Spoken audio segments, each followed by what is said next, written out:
Assalamualaikum, salam, namo buddhaya. Perkenalkan, kami dari kelompok 5 akan menyampaikan 3 materi. Sebelumnya kami akan memperkenalkan diri kami. Saya Yeremia Salmon sebagai moderator, ada Meta sebagai pembawa materi titik 2, ada Lukman sebagai pembawa materi titik 2, ada Hafiz sebagai pembawa materi tanda hubung, ada Raffi sebagai pembawa materi tanda hubung, ada Salwa sebagai pembawa materi tanda pisah, dan ada Fatur sebagai pembawa materi tanda pisah. Ini saya akan menjelaskan pengertian tanda titik 2 atau tanda 2 titik. Tanda titik 2 atau tanda 2 titik adalah tanda baca yang dilambangkan dengan 2 titik berukuran sama yang diletakkan satu di atas yang lain, atau diletakkan di tengah garis vertikal yang sama. Seperti halnya tanda baca lain, penggunaan tanda titik 2 bervariasi antara berbagai bahasa dan bahkan pada bahasa yang sama pada periode yang berbeda. Sebagai aturan umum, tanda titik 2 memberitahukan pembaca bahwa uraian setelah tanda ini memberi bukti dan menjelaskan, atau merupakan unsur dari apa yang sudah dijelaskan sebelum tanda tersebut.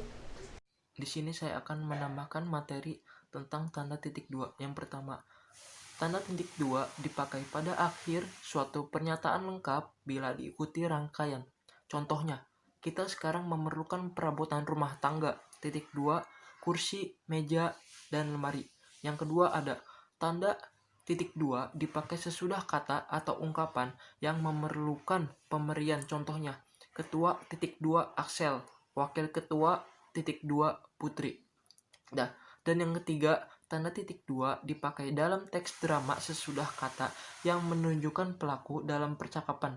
Contohnya, Andi titik 2 siap bos.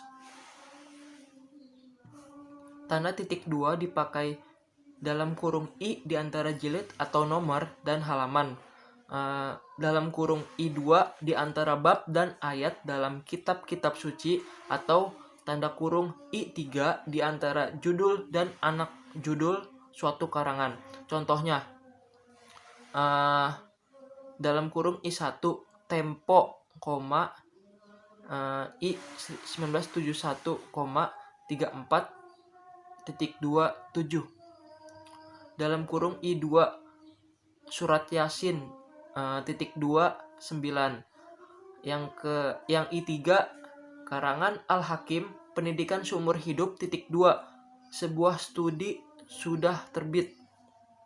Dan yang kelima, tanda titik 2 dipakai untuk menandakan nisbah atau angka banding. Contohnya, titik 2 nisbah siswa laki-laki terhadap perempuan ialah 2:1. Di situ ada 2,21. Dan yang keenam, tanda titik 2 dipakai kalau rangkaian atau pemberian itu merupakan pelengkap yang mengakhiri pernyataan. Contohnya, kita memerlukan kursi, meja, dan lemari. Di sini contohnya titik 2, kita memerlukan kursi, meja, dan lemari. Kali ini saya akan menjelaskan jenis-jenis dan fungsi dari tanda hubung. Untuk contoh yang pertama, meskipun demikian, kita diminta selalu percaya bahwa kejadian itu benar-benar terjadi. Fungsi dari tanda hubung contoh pertama ini yaitu menandai kata yang terpenggal karena pergantian baris. Untuk contoh yang kedua, mencakar-cakar dan membulat-bulat. Fungsi tanda hubung pada contoh ini sebagai unsur kata ulang.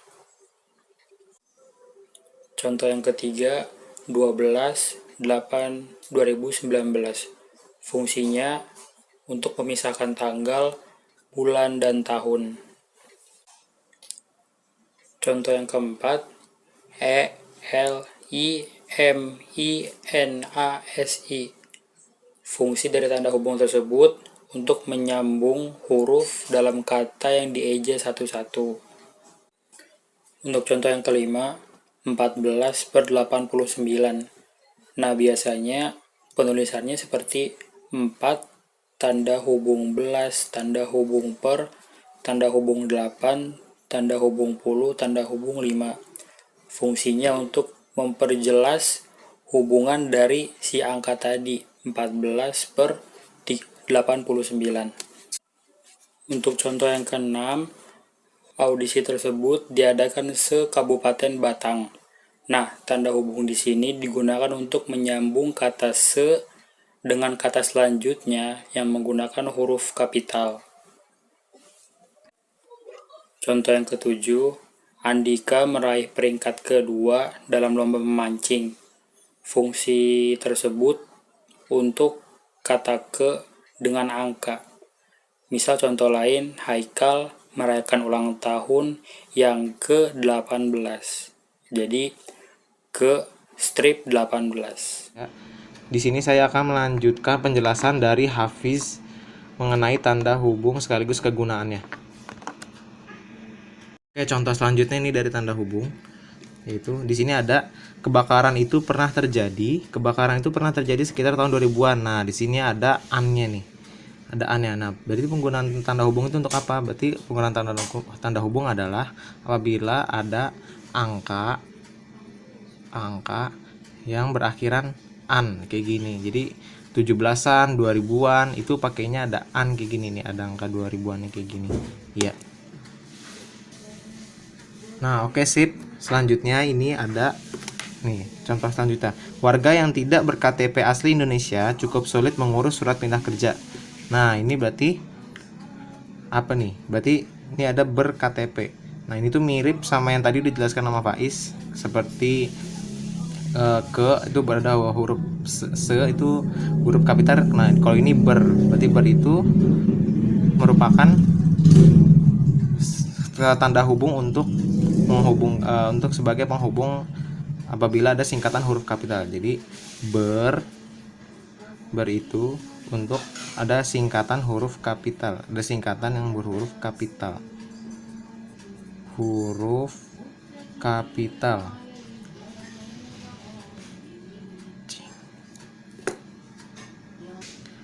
Oke, ini selanjutnya ada contohnya lagi nih. Aku mengambil STN kamu di dalam tas berwarna merah. Nah, ini ada penggunaan kata hubung di STN kamu. Nah, ini penggunaan kata STNK mu-nya ini, berarti mu-nya ini digunakan itu bagaimana sih?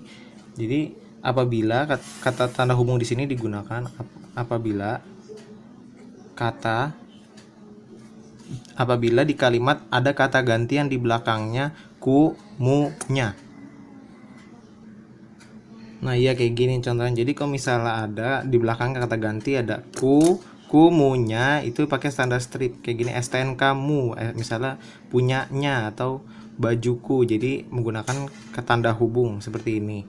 Nah, ini beda lagi, ada ini tiada peristiwa yang terjadi tanpa kehendaknya. Nah, di sini itu kamu gunakan kata ganti untuk Tuhan, jadi n-nya itu n besar di sini. Stripnya n-nya itu kepada Tuhan, mengagungkan Tuhan, berarti n itu n besar. Kalau ini kata ganti orang, ya ini buat kata ganti Tuhan. Nah, ya kayak gini. Jadi ini nya itu buat kata ganti Tuhan. Kalau ini kata ganti orang, ini kata ganti Tuhan. Nah, lalu selanjutnya di sini ada lagi nih. Semua orang mengikuti tes beasiswa untuk melanjutkan S2. Untuk melanjutkan S2 di Universitas Gadjah Mada. Nah, ini kan dia berarti menggunakan tanda hubung di S-2. Jadi apabila satu huruf dan satu angka kayak gini,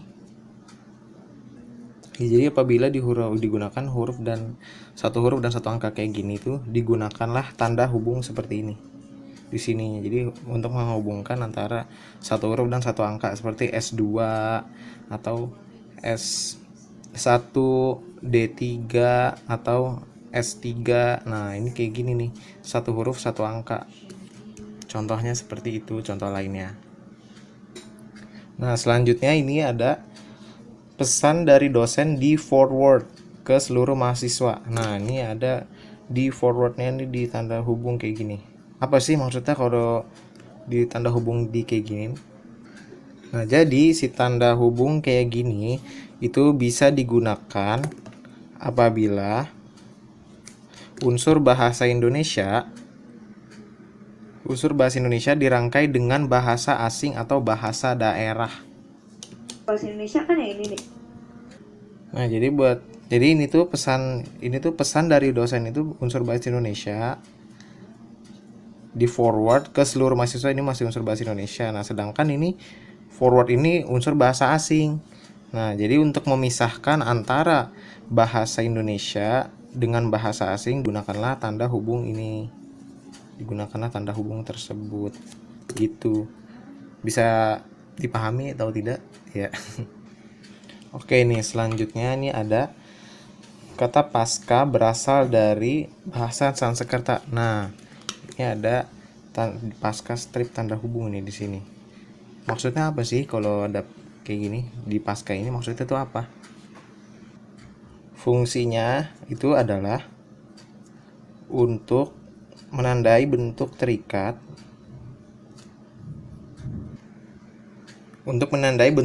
yang menjadi objek bahasan. Nah, ya maksudnya kayak gimana sih dari pernyataan kayak gini tuh? Nah, ya jadi maksud dari ini tuh apa sih sebenarnya? Untuk menandai bentuk terikat yang menjadi objek bahasan itu apa? Oke, maksudnya itu adalah pasca ini adalah bentuk terikat. Contohnya itu kayak pasca bentrok,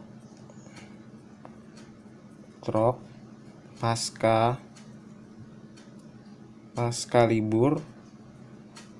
Ya, kenapa sih? Karena ini pasca ini bentuk terikat dari kata yang membentuknya. Kayak pasca bentrok, pasca libur, ini tuh kata yang harus digabung atau harus diikat. Tidak boleh dipisah.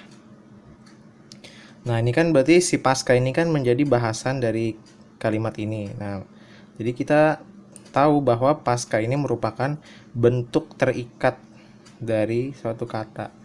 Jadi kata pasca menggunakan tanda strip ini berarti menandakan bahwa dia adalah bentuk terikat. Nah, udah, jadi itu aja. Jadi dari fungsi penggunaan tanda hubung. Dan sekian dari saya. Contoh lainnya. Nah, selanjutnya ini ada pesan dari dosen di forward ke seluruh mahasiswa. Nah, ini ada di forwardnya ini di tanda hubung kayak gini. Apa sih maksudnya kalau di tanda hubung di kayak gini? Nah, jadi si tanda hubung kayak gini itu bisa digunakan apabila unsur bahasa Indonesia dirangkai dengan bahasa asing atau bahasa daerah. Bahasa Indonesia kan ya ini nih. Nah, jadi ini tuh pesan dari dosen itu unsur bahasa Indonesia di forward ke seluruh mahasiswa, ini masih unsur bahasa Indonesia. Nah, sedangkan ini forward ini unsur bahasa asing. Nah, jadi untuk memisahkan antara bahasa Indonesia dengan bahasa asing, digunakanlah tanda hubung ini. Digunakanlah tanda hubung tersebut. Gitu. Bisa dipahami atau tidak? Ya. Oke nih, selanjutnya ini ada kata pasca berasal dari bahasa Sanskerta. Nah, ini ada pasca strip tanda hubung ini di sini. Maksudnya apa sih kalau ada kayak gini di pasca ini, maksudnya itu apa? Fungsinya itu adalah untuk menandai bentuk terikat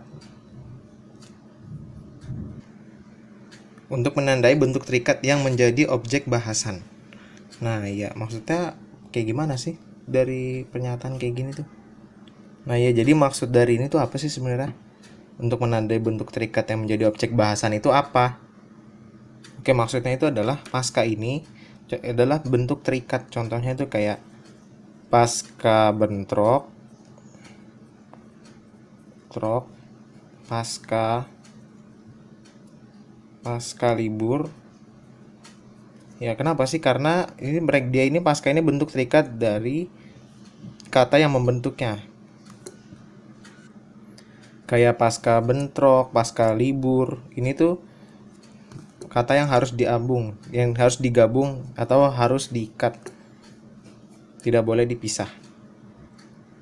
Nah, ini kan berarti si pasca ini kan menjadi bahasan dari kalimat ini. Nah, jadi kita tahu bahwa pasca ini merupakan bentuk terikat dari suatu kata. Jadi kata pasca menggunakan tanda strip ini berarti menandakan bahwa dia adalah bentuk terikat. Nah, udah, jadi itu aja. Jadi dari fungsi penggunaan tanda hubung. Dan sekian dari saya.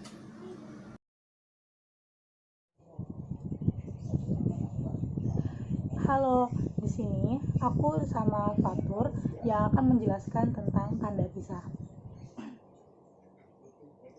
Tanda pisah adalah tanda baca yang secara tampilan memiliki bentuk yang mirip dengan tanda hubung, tetapi memiliki fungsi yang berbeda, juga memiliki panjang yang berbeda.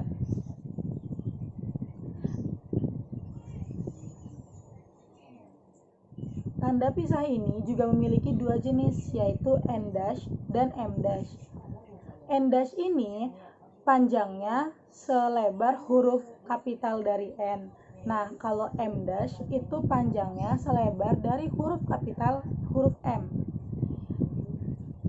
Tanda N- dipakai di antara dua bilangan, tanggal atau tempat, yang berarti sampai dengan atau sampai ke. Contohnya, Jakarta Street Bandung. Tanggal 20 sampai 23 Agustus 2020, kedalaman 10 sampai 15 meter. Dan penggunaan endas ini boleh menggunakan spasi, boleh juga tidak, asalkan konsisten. Tanda M- dipakai untuk membatasi penyisipan kata atau kalimat yang memberi penjelasan di luar bangun kalimat. Dan fungsinya yang lain adalah untuk menegaskan adanya keterangan aposisi atau keterangan yang lain sehingga kalimat menjadi lebih jelas. Aku ada satu contoh kalimatnya di sini. Soekarno Hatta M- proklamator kemerdekaan RI M- diabadikan menjadi nama bandara di Indonesia. Nah, dalam kalimat ini, proklamator kemerdekaan Republik Indonesia merupakan keterangan aposisi atau keterangan tambahan, sehingga jika dihilangkan tidak akan mengubah makna dari kalimat tersebut. Penyampaian materi dari kelompok kami. Kurang lebihnya mohon maaf. Sekian dan terima kasih.